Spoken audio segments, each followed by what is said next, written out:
So the last example we're going to talk about today is actually kind of the way that things work in C++ STL. We'll cover C++ STL much later, not much later, probably next week, starting next week. And you'll see that C++ STL defines a stack, and that stack is actually something called an adapted container. And that's just a fancy way of saying that they define the stack interface or the stack API, and then they basically forward all the stack calls to calls on other containers, namely vectors, lists, or decks, which are the so-called sequential containers, as we'll talk about later.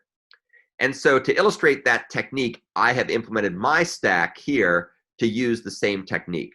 And so let's go ahead and take a look at how this shakes out.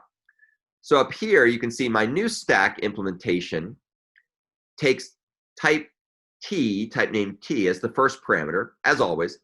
But the second parameter is a template parameter.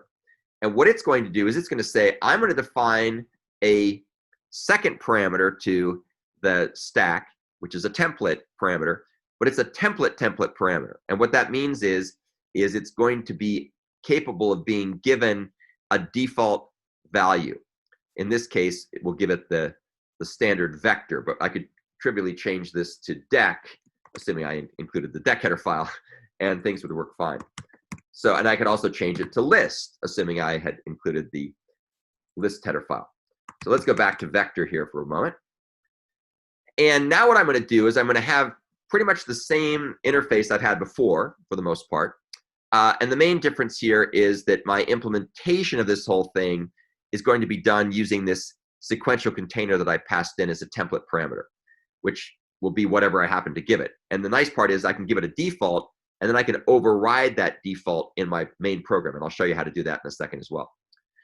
So let's go ahead and take a look at the various parts of the implementation. And you'll see that the implementation gets really short because we're basically forwarding all the operations to the adapted container that we're adapting, or the container that we're adapting here. So let's take a look at stack.h. I showed you how we have stack underscore being this container. Let's take a look at the constructors and destructors and so on.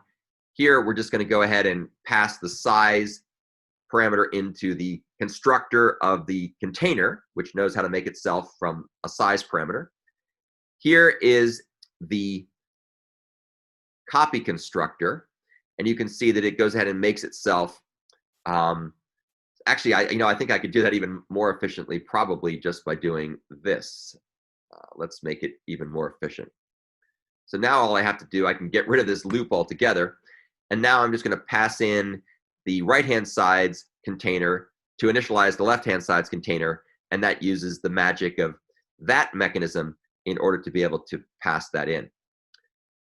All right, down here, I do the same thing with this implementation for the R-value reference version. That's the assignment constructor, or the move constructor.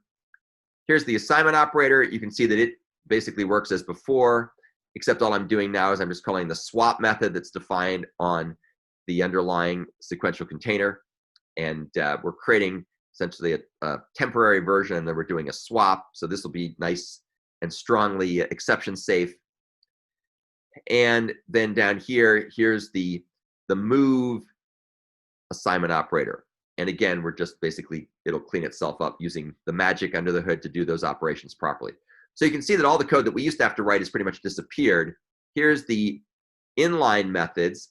You can see, for example, that all they're really doing is just forwarding to the corresponding container methods. So top just goes ahead and gets the back element, the last element in the underlying container.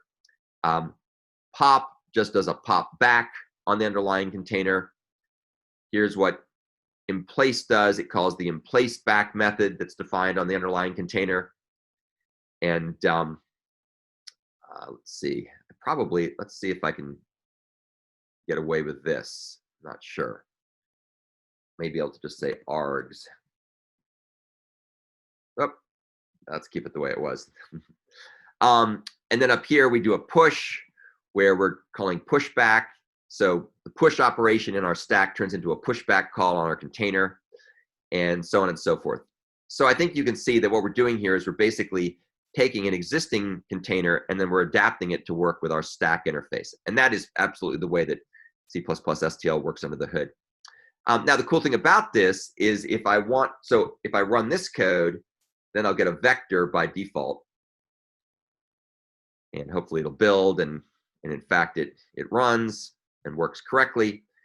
But if I want to change the behavior, let's come up here and say hash include list. And then I should be able to say stack standard list. And of course, to make this work, I'd have to do the same thing here and here.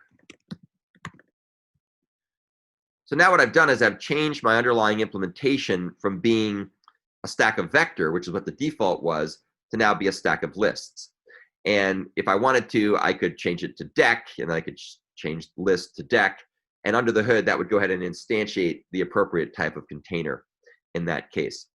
So I think you'll understand that this is very cool. It's also showing yet another interesting feature of templates where you can have template parameters. So this parameter here is going to basically be based on whatever we want to instantiate it with up as the default parameter for the template parameter.